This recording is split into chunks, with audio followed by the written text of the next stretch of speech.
ہمارے لبوں سے ایک ایک لفظ سننے کو۔ پیار کی بات کیا، اب ہم شکایت بھی نہیں کریں گے۔ عورت اتنی جلدی آپ سے پیچھے نہیں ہٹتی، وہ بار بار کوشش کرتی ہے آپ سے اپنا تعلق درست کرنے کی، لیکن جب آپ اپنی عادتیں نہیں بدلتے تو وہ خاموشی سے رستہ بدل لیتی ہے۔ عورت کو ایک حد تک آزمانا چاہیے۔ محبت واجب تھی ہم پر، سو ہم نے کر ڈالی تم سے۔ وفا فرض ہے تم پر، دیکھتے ہیں ادا کرتے ہو یا قضا کرتے ہو۔ اور یہ بات سچ ہے کہ مرد چاہے جتنا بھی غریب ہو، وہ اپنی پسندیدہ عورت کی ہر خواہش پوری کرتا ہے۔ ایک مان ہی ہوتا ہے جو ہر کسی پر نہیں ہوتا، کسی خاص پہ ہوتا ہے، اور اگر وہ مان توڑ دے تو پھر اس مان کے ساتھ آپ خود بھی اس طرح ٹوٹ جاتے ہیں۔ قدر کرو ان کی جو تم سے بنا مطلب کے چاہت کرتے ہیں۔ دنیا میں خیال رکھنے والے کم اور تکلیف دینے والے زیادہ ہوتے ہیں۔ اب مجھے ڈر نہیں لگتا کسی چیز کو کھونے سے۔ بہت چھوٹی سی عمر میں نے اپنی ساری خوشیاں کھو دی، اور کچھ بھی نہیں چاہتے ہم اپنی زندگی میں یارب۔ دعا ہے کسی کے دکھ کی وجہ کبھی میری ذات نہ ہو۔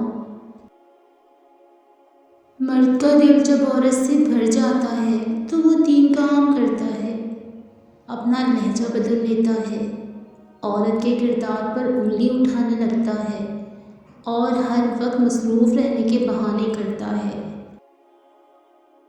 کبھی بھی یہ مت سوچنا کہ اللہ تعالیٰ مجھے کیوں آزماتا ہے، بلکہ یہ سوچنا کہ اللہ اسی کو آزماتا ہے جس سے وہ محبت کرتا ہے۔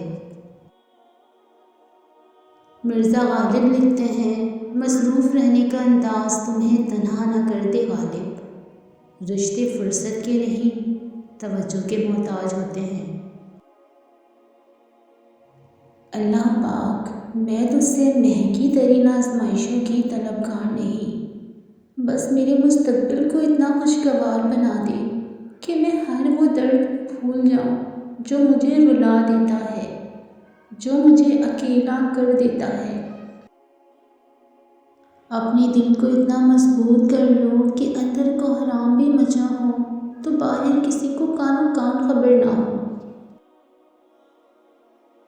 جس وقت جس کی ضرورت ہو اور اس وقت وہ دستیاب نہ ہو تو پھر بھلے ہی وہ ساری زندگی آپ کے ساتھ رہے، اس وقت کا مداوع نہیں کر سکتا۔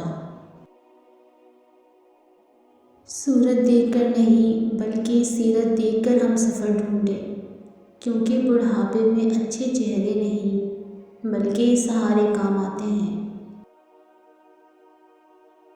لوگوں کو جتنی مرضی وضاحت دے دیں، جن کے دل میں بغض ہو وہ آپ کو کبھی نہیں سمجھ سکتے۔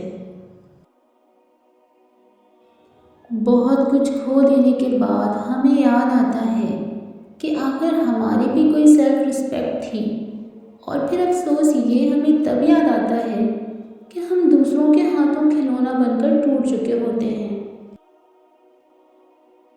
عورت درد برداشت کر سکتی ہے مگر توہین نہیں۔ آنسو اس کے تکلیف میں اتنے نہیں نکالتے جتنے الفاظ رلاتے ہیں، ایسے الفاظ جس میں اس کی توہین کی گئی ہو۔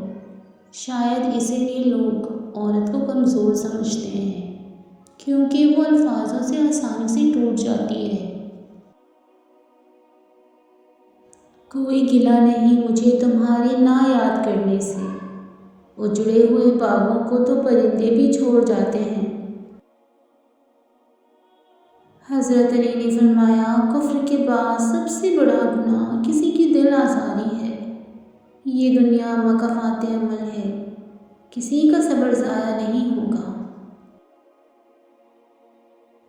لڑکیاں تتلیوں کی مانند ہوتی ہیں محبت اور قدر کرنے والوں کے ہاتھ لگے تو رنگ نکھر جاتے ہیں، اور بدقسمتی سے ناقدروں کے ہاتھ چڑھ جائے تو رنگ مدھم پڑ جاتے ہیں۔ اگر میری زندگی میں دکھ نہ ہوتے تو میں اپنے رب کے ساتھ دعا کا رشتہ کیسے نبھاتا؟ نہ جانے کون سی شکایتوں کے ہم شکار ہو گئے، جتنا دل کو صاف رکھا اتنے گناہگار ہو گئے۔ نصیب ہار جاتا ہے لیکن دعا ہمیشہ جیت جاتی ہے۔ یا اللہ، اس رمضان المبارک کے صدقے ہماری تمام دعاؤں پر گل فرما دے۔